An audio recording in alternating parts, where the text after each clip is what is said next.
we are having a peaceful demonstration here, and that's the major thing. The entire time it was peaceful, and they came in here this morning and just completely ransacked everything that we had. This is the Rochester Police Department. Employees and citizens need to access City Hall. You are blocking vehicular and pedestrian traffic to City Hall. You are hereby ordered to clear the street and sidewalk. Failure to disperse from the sidewalk and street immediately will result in your arrest. Perhaps we just need to all go to jail until the system hears it. Hundreds of cops came in and started arresting people and telling people to leave. City Hall does not belong to them. They don't pay taxes here because they don't live here. We do. We do. And they are allowed to come in here and brutalize us and murder us every single day. I think it's the move of our leaders here that are in charge of systems of power to decide to do this differently. This should not be happening. We pulled up to her house, we pulled up to her job, and she still can't come and sit and have an open discussion with her people. And just like the police cannot investigate themselves, City Hall cannot investigate themselves. No. It's sending the message that you can't speak up because they specifically targeted me last time that they charged because I was speaking up to them. And now everyone should be fearful of these people because they are targeting the people that are speaking up. Whatever happens from here on out, it is on the mayor's hands. Those red fingerprints represent the blood that is on her hands. Hers and hers alone. Hers and the police. We're going to be out here again, so they can get ready to show up tomorrow and the day after that and the day after that until these officers are arrested. This is ridiculous. It is absolutely ridiculous.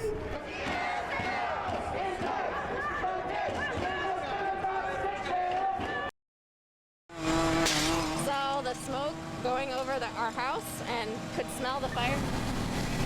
This is what it looked like at the corner of Rosedale Street and Monroe Avenue Tuesday morning. Once they opened up the roof, they all of a sudden got more intense. When you think it's under control, it kind of sparks up and goes right back at it. Nearly 80 firefighters responded to the call. They've just been dumping water on it from different angles for a while now. Yeah. It seems like it's been really hard to put out. The Rochester Fire Department reports the 21 people living in the 11 units were all accounted for. The current heat made things harder for the crews to do their jobs. It's very difficult to fight a fire in this type of heat, humidity. It tends to drain the firefighters faster than they normally would. So that's why we always like to get extra manpower on location to ensure that our firefighters are as safe as they can be. There's no word yet on the cause of the fire, but officials don't believe it is suspicious. The Rochester Fire Department has seen an increase in fires, which officials attribute to more people staying home. We're asking people to be more vigilant about watching these things, and as the weather starts to get warm, be more vigilant about the outdoor cooking and the bonfires. Everybody's kind of contained at home, and we want to make sure that people are being safe. The Red Cross is assisting the families who have been displaced. Reporting in Rochester, Jonathan Hunter, Spectrum News. It sounded like a bomb went off. The whole house shook. Both came flying out of the garage side door, and I yelled, "What's going on?" And our neighbors yelled, "The house just blew," and we looked over. It was an inferno. It was a terrifying explosion. It looked like a mushroom explosion. It's just gone, annihilated. It's very sad to think about. I really hope that nobody was in the house. This is something you see on TV. You don't see it here in the community, like ours. It was scary. It was probably the scariest thing I've ever seen and heard. The entire neighborhood shook. There's no firefighter injuries. There's no civilian casualties. There is no danger to community. Grateful that there were no fatalities and nobody was in the house and nobody else was hurt. This neighborhood's very quiet. And just a huge shock, huge shock.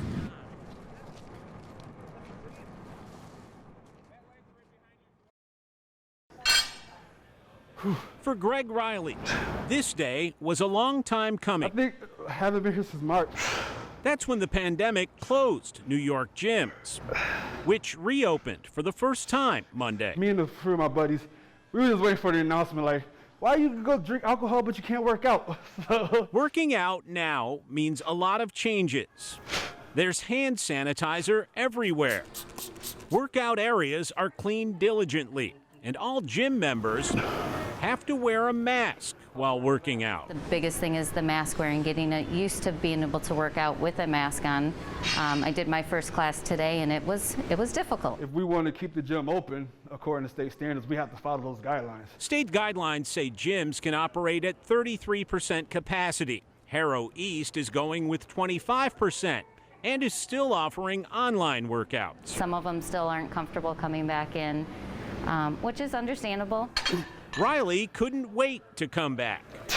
And it's about more than just the physical workout. It clears your mind a little bit. You know, whatever you're going through, you can come in the gym and release it. No matter how much you take out on them, the weights don't fight back. Reopening could not have come at a better time. So it's a good place for me. It's a safe place for me. In Rochester, Seth Voorhees, Spectrum News.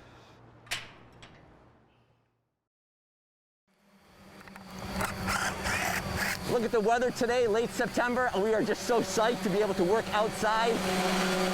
All right, Jim, you can come over here. It started in Idaho in 2012 by a guy named Luke, and he heard about a need in his town.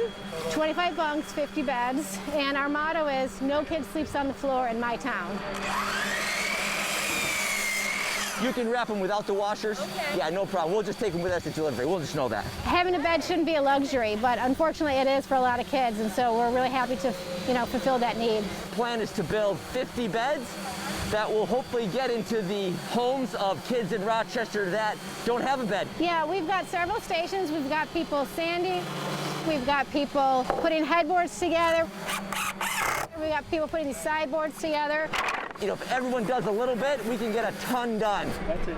Now rock it a little. You got kids coming in with a broken up sleep pattern type of thing, they're just not going to be as effective. And so if we can provide that little bit of security, a good night's sleep, it just means the world to them. We've just delivered our 51st bed, and just knowing that 50 kids in Rochester have a safe, cozy place to sleep, it just makes all this hard work worth it.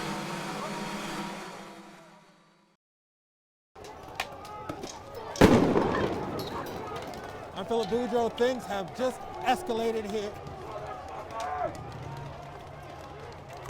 Okay.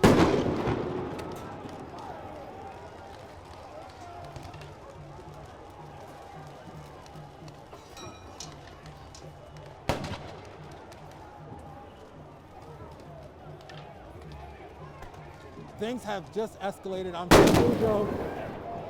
Protesters threw fireworks at police officers. They have just confronted police.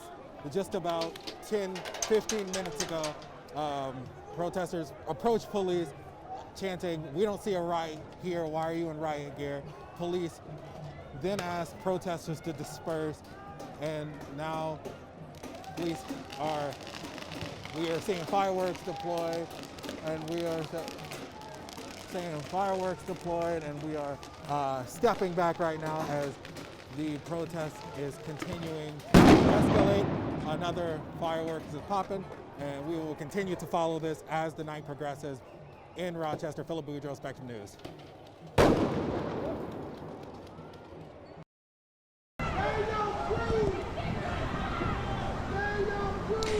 I'm Wendy right in downtown Rochester at City Hall, where there is another gathering. There is a little bit of a clash going on, I can tell you right now, between police and demonstrators. There are some bottles and other items being tossed at the police. They're on one side of the road. On the other side of the road are some demonstrators who've been protesting throughout the evening. We have seen the police trying to push the crowds back throughout the evening, and it does appear that the police have been making some arrests in this area. We've witnessed some of that. The police are dispersing some tear gas and some of the pepper balls from their guns that shoot those pepper balls at the crowds. This group of people said that they are not going to be moving. And there has been basically just a lot of yelling going back and forth. Some very angry and upset people here tonight. They have been demonstrating here throughout the evening, as we have been telling you. Groups like this around the city demonstrating in the name of Daniel Prude, who died in March. And so we are again at City Hall. This is a crowd, a smaller crowd here, but there are crowds like this throughout the city and butting heads with the police. The police are trying to maintain the peace, but we have seen a lot of bottles being thrown at the police at the same time. The police are shooting the pepper balls back at the crowd, and so we're not sure how long this will go on tonight. Some of these folks say they're not going to stand down. We will see what happens, and we will continue to follow this story for you. Wendy Wright. Oh, hang on one second. We're gonna take a look at this here. There's a little bit of a charge. It looks like the police made a charge at the crowd to disperse. So the police, as you saw here, ran toward the crowd to disperse them. It looks like it may have worked. We'll see if the crowd gathers at a different location, and we'll continue to let you know what becomes of this. Again, this is Wendy Wright reporting from downtown Rochester, your City Hall. Spectrum News. Andrew Bacchetto, the owner of Turcott's Tap Room, says he's just being cautious. More preventative than anything else. We just don't want to have to do it, but it's better than cleaning up after everything's broken. He's the first in a line of businesses around Monroe Ave boarding up. It's not what we anticipated when we went into this. For bars like his, they've already been closed due to COVID-19. Open 1 day a week for deliveries and or for pickup, and we got to spend money on making sure people don't break everything down. Fidelio Rita, the owner of Nino's Gourmet Mexican Street Food, is just trying to look out for his employees. We try to support families, like people need to bring money for kids and wife, so that's why it's very important for us to keep this business safe. Others like Jennifer Plunkett of Aaron's Alley just opened Saturday for the first time in weeks. It is a hurt that all of a sudden we open up, we're ready to go. We were busy yesterday, busy today, and now we got to stop. As it's the city she loves, Plunkett is naturally concerned. But she says the behavior she's seeing isn't Rochester. I think that the people that are causing problems are not part of our community. They're just people causing a little bit of havoc, and then other people who are struggling and angry, maybe they jump in, but it's not, this is not a representation of our city. In Rochester, Angel Freeman, Spectrum News. In an Irondequoit neighborhood,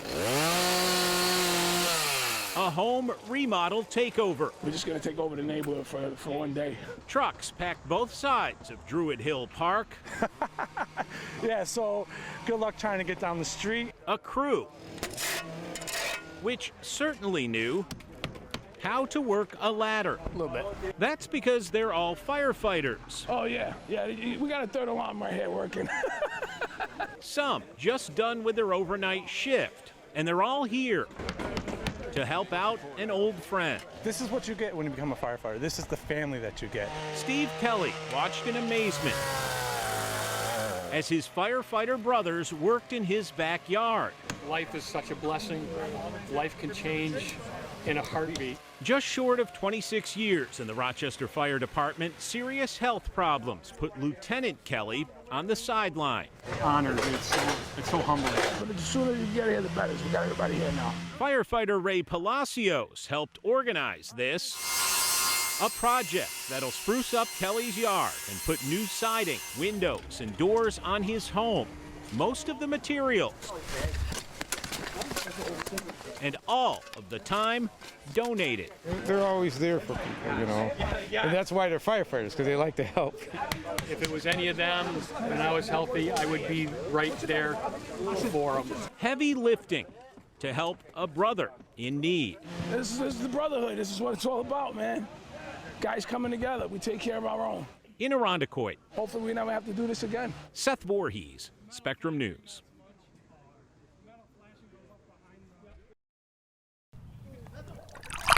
As the waves hit the shore at Hamlin Beach State Park, people flock to the water's edge to soak in the beautiful weather and the desire to get outside. Oh my God, it's like feel awesome, you know, being out of the house for a little bit. Wilma Lipport and her daughter are enjoying the beach by collecting and skipping rocks. Oh, look at that one went far. Watch this one. Collecting the nice kind of rocks, so hopefully we can paint them and we could hide it for other people to find. It's kind of nice game. Yes, sir. 2 balls. Now down to 3. People enjoyed the state park in different ways on Friday, from walks on the pier, grilling, or just hanging out on the beach. It's actually really nice seeing a bunch of people here actually enjoying being out, being able to get out of the house. Sitting in the house, you know, is not going to really do anything. I know a lot of people are getting bored, but you just got to go out and enjoy life, whether it's friends, family, just be grateful for the little things. While people are coming out to enjoy, social distancing signs are posted along the beach. Picnic shelters are closed, swimming is not allowed at Hamlin Beach, and large crowds are discouraged. People we talk to say they are keeping their distance from crowded areas. Keep on walking. Yeah, try to avoid it. Yep, we just keep on walking. The parks are increasing patrols to ensure safety, and people must wear masks when social distancing is not possible. We keep our distance from people. As you can see, we're not wearing masks right now because it's not people around here. So we try to avoid the crowded one. People we talked to at Hamlin Beach say it's likely they'll return a few more times over the Memorial Day weekend. In Hamlin, Lowell Rose, Spectrum News. At Mount Hope Cemetery, this is one sure sign of the season. The city work crew. Blowing leaves away from Susan B. Anthony's gravesite is also clearing the path for another fall tradition. It's the first time I came up here and actually put my sticker on. Hillary Cardin felt it was her duty. It's important because we didn't have the right to vote, and now we do, and it was based on her hard work and her dedication to it. Placing an I voted sticker on the headstone of the woman who fought for a women's right to vote has become an election season ritual. Well, I would say it's almost like a trip to Mecca for me. Every time I vote in a presidential election, I come here. So I felt good about voting and wanted to share it with Susan B. Gretchen Wendt and Jason Brown were here 4 years ago when more than 10,000 people visited Anthony's gravesite. There was a great deal of camaraderie and hope, I think. People were very hopeful, and now we're hopeful again. Plastering a century-plus-old marble marker with stickers, while seen as a tribute, presents problems. That's why the Friends of Mount Hope Cemetery put a plexiglass cover over Anthony's grave marker this year. I can understand why people would not want any interface between themselves and the actual grave marker, but I think it's something that's so important we need to protect it. Whether this season brings change or not remains to be seen. Super crazy, and it's up to us to change it, and that's why I'm exercising my right to vote. A seasonal ritual is now protected. I'm proud of being from Susan B. Anthony's city, and the entire experience feels very Rochester to me. In Rochester, Seth Voorhees, Spectrum News. Today we are celebrating independence. We already have a nice crowd out here. I do not know how many we're going to get. Thank you. Enjoy. We're just thrilled to share it with whoever can be here. I've always wanted to go up in a balloon. I've never even seen one up close before. Cool to have something to do still during times like this. We have a unique opportunity as balloonists to be able to put balloons up in a setting where people can drive up and safely keep their distance, but still have something to see. So when he turned on the flame, it's very loud. And then he turned it off, and it's just very quiet. Pretty cool. It was really comfortable, actually. Like, it's not shaky at all, but it's weird seeing just like the floor like go away. Amazing. It didn't feel like I was off the ground, but it was so smooth, and it's beautiful up there. The sunset's gorgeous. It's a great time of night for it. It was a great choice. I'll definitely do this again.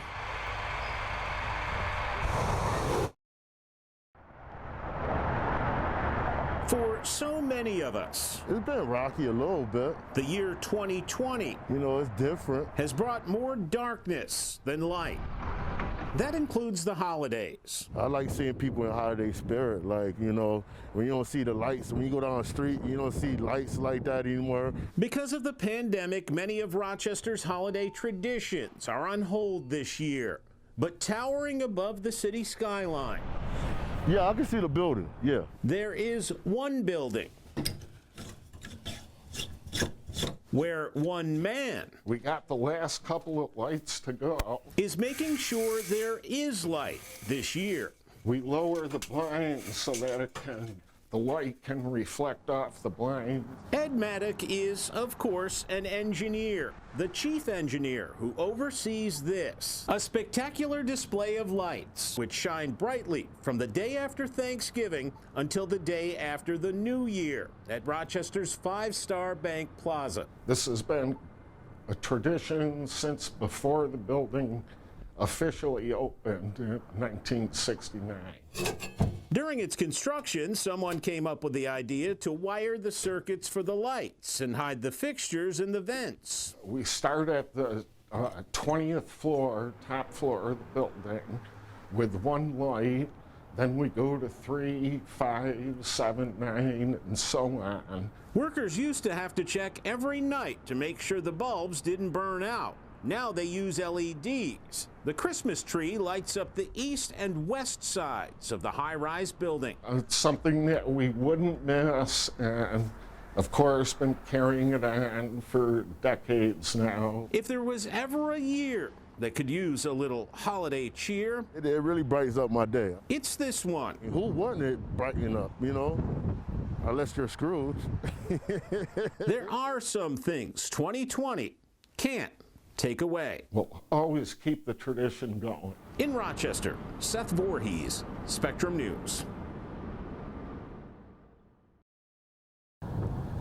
In the Finger Lakes, winemaking is the ultimate form of expression. I think what I enjoy the most is the puzzle of, taking grapes, fermenting them, having these finished wines, and then trying to come up with the most interesting final product. We always say the wine community is really tightly connected. For winemaker Kelby Russell, it's personal. What's in the bottle is really an expression of what the winemaking team wanted to give you. The same might be said of what's behind the bottle in a new collaboration involving a dozen Finger Lakes winemakers. I thought, I bet we can find 12 wineries that think this is a really great idea. Unlike a fine wine, 2020 has not aged well. 2020 has been a crazy year. Putting this year behind, I said, so Dave, would you want to wear fishnets? They looked ahead to 2021. And I've been told I do have very nice legs, so that worked out. With a new pinup calendar. Yeah, so I am Miss October. Where, with admittedly a little bit of liquid courage, winemakers set aside their inhibitions. So for me, it was just a really good time kind of seeing all these winemakers really just be themselves and goofy and have a great time. The calendar is called FL Exposure. Well, there was definitely a degree of difficulty. Shot during the pandemic. This was out of everybody's realm. By photographer Elena Ahaus. The first time we ever met was for one of the photo shoots where the models were completely nude. So I was like, hi, nice to meet you. Here's some naked people. All fun aside, the pinup calendar benefits a worthy cause. I mean, it's been a terrible, terrible year in so many ways. All proceeds will go to local food banks and a fund for restaurant workers who lost their jobs to the pandemic. But we know that there's a lot of people out there that have had a really difficult time. Russell says so far, reaction to the pinup calendar has been overwhelmingly positive. They think it's funny. They think it's goofy.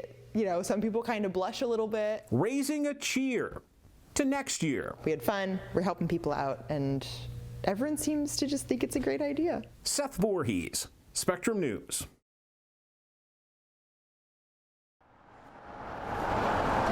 A staple in the village of Brockport. Hi, darling. Hi. How you doing? Good, how are you? Good. You got 2 at home, right? Yes. Jimmy Z's is normally hustling, dishing out all kinds of interesting food creations. You know, our goal is to give you an experience like you've never had before. But today, because of COVID-19, it's serving up some comfort and peace of mind. Grab two. Grab one for the missus too, all right? Thank you. No problem at all. Appreciate what you're doing. Of course, we appreciate you guys. I think people are just scared and they're worried, and what do you need? Like, toilet paper is one of those top necessities. Jimmy is also handing out a signature dish from the kitchen. We're gonna give away mac salad, and once I was able to get my hands on some toilet paper, knowing that people needed toilet paper, I said I never thought that the combo would go well with itself, but you know, here we are. For now, this is the only way folks can get a taste of Jimmy Z's, which is closed until further notice. You usually say things are changing, you know, day by day. This is like legitimately hour by hour, and then it's turning into like minute by minute. We appreciate it. Take care, man. Serving up a final gesture. Yeah, man. That's what we're here for, baby. For now. We'll see you when everyone's back at it, better than ever. Karen Edwards, Spectrum News. Good morning and welcome. Good morning. What would you like today? It just may be the best part. One coffee. Coming up. Of waking up. A morning ritual. Served up fresh 5 days a week at Barker Middle School. Tea, hot chocolate, hot apple cider, and coffee. Great, thank you. Thanks, Mia. Students run this very special coffee cart. What would you like today? Coffee, please. Kids with special needs. Just my coffee. Okay. Like Paul Keller. I think people are curious about the children who have autism. They don't always know, should we talk to them? Should we touch them? They're all very different. At a coffee stand called Barker Blend, those differences Will you be paying with cash or punch card today? are set aside. Nonverbal students communicate Happy Valentine's Day. using iPads. This is just a wonderful opportunity for those inclusive moments for these students to be a part of all the opportunities that other students have. Barker Blend started serving in September. Okay, you're all set. Please help yourself. About the time many parents say their kids started to shine. Most important as a parent is we talk about integration all the time, where all our kids will be when they're adults, and where can they fit in the world, and this is a fine example of integration. Yes. Are you excited? You've been looking forward to this all week, right? Yes. I see an incredible difference from the start of the school year, and frankly, communication is difficult for a lot of these students. One coffee. Coming up. Barker Blend doesn't just benefit these kids. Okay, thanks so much. Teachers and fellow students get to see their classmates in a whole new light. And we see our staff members that maybe were a little uneasy at first, not knowing what to expect, not knowing themselves, you know, how to feel, maybe feeling nervous coming to Coffee Cart. It's now their favorite part of the day. That is the best part. My coffee cart is my favorite thing to do. Waking up to something and someone truly special. They have a place in our future, and I'm excited to dream about where Paulie will be. In Pittsburgh. Thank you. Have a great day. Seth Voorhees, Spectrum News. Sometimes the best lessons come from unexpected places. Give them a window. All right, have your hands ready. Jeff LaFave has coached basketball for years. I wear a couple hats. So being a basketball coach, I'm kind of entrenched in the community. Coaching is one way of serving. At the free basketball camp, go against each other. Coach Gerard Iglesias started 16 years ago. The camp's son, Anthony, now helps run. You have people coming in from different neighborhoods, learning about different backgrounds about each other. And I think that's the beautiful part about sports. You know, the kids, they've been home, they haven't had any programs to do, so we want to give them something to do. Coaches here teach basketball skills. We're going to work on our form shooting. But Iglesias thought it was even more important to incorporate some bigger lessons. We need to start respecting each other, the community and the police, and get a better understanding. So that's kind of what this is all about, is breaking down barriers and opening up the lines of communication. Along those lines, there was one thing that coaches did not communicate to campers this week. All right, can you have a seat for a minute? A secret now revealed. What you guys didn't know was your coaches that you've been playing with for the last 2 days, they are police officers. Working undercover as coaches. You know, with all the bad press that they've been getting, they're out here like everybody else. I was honestly extremely surprised. I had no idea. Rochester Police Lieutenant Jeff Lefebvre really is varsity basketball coach at Gates Chili. We could actually come together, community and the police officers, and try to make a difference. Because a lot of people are talking right now, but a lot of people are not doing things. He's also a veteran cop working in turbulent times. Sometimes the best lessons really are unexpected. And at the end of the day, when you could have better relations between kids from different backgrounds, kids and police officers, you know, it's a win-win all the way around. In Rochester, Seth Voorhees, Spectrum News.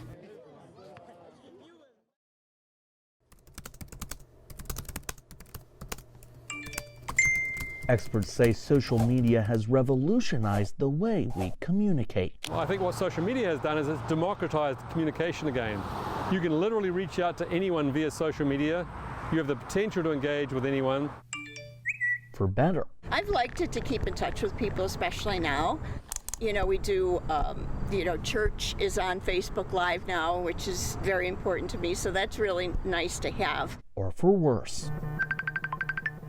It's a double-edged sword. You want to get on because you want to see what's happening and what everyone's feeling, but it is hard to keep your mental health up while you're seeing some negative things. But now more than ever, some say social media has become a battleground they try to avoid. It's been depressing for the last several months because of everything that's going on. You got the coronavirus, you got the Black Lives Matter, you got so many differing opinions about who's right, who's wrong, what you should do, what you shouldn't do, and it's too much. The Rochester Institute of Technology School of Communications' Mike Johansson says especially given today's social and political climate, it's important to be good stewards of social media. This great tool that could do so much for humanity also becomes the thing that people tend to use, perhaps not thinking fully through what they're doing. He says don't just share headlines, but read the content thoroughly. If there's anything that raises a red flag, and oftentimes there will be, maybe it's a website you've never heard of before, maybe the first thing you should do is just Google whatever it is you're looking at and see is it on any other website. And remember, another person is on the other side of the keyboard. Before you start name calling, trashing people, firebombing them sort of virtually on the web, there's a human being there. Try and engage them in a conversation first.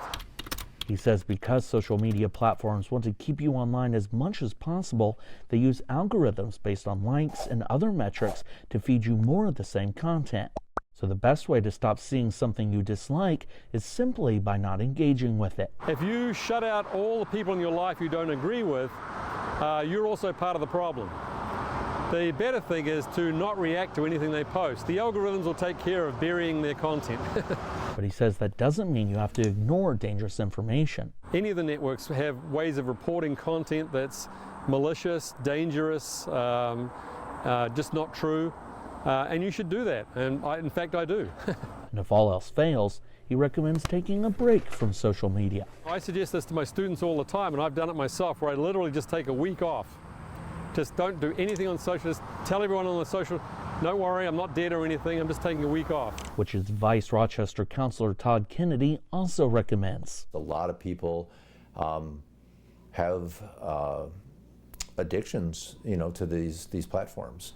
It's something that they first do when they wake up and the last thing they do before they go to bed. He says now more than ever, it's important to take care of your mental health. Taking care of your mental health is just as important as taking care of your physical health, and it's something that a lot of times we've overlooked.